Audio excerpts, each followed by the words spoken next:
আমার নাম কমলকান্ত দে।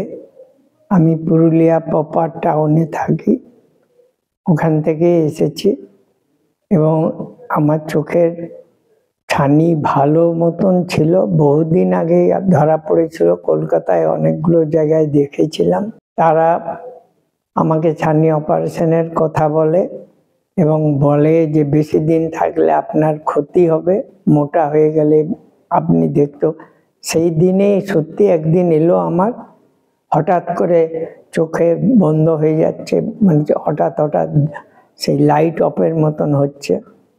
আর আমি এইটার খবর জানতাম না, খুব একটা জানতাম না, একদমই জানতাম না তা নয়, লোক মুখে শোনা ছিল।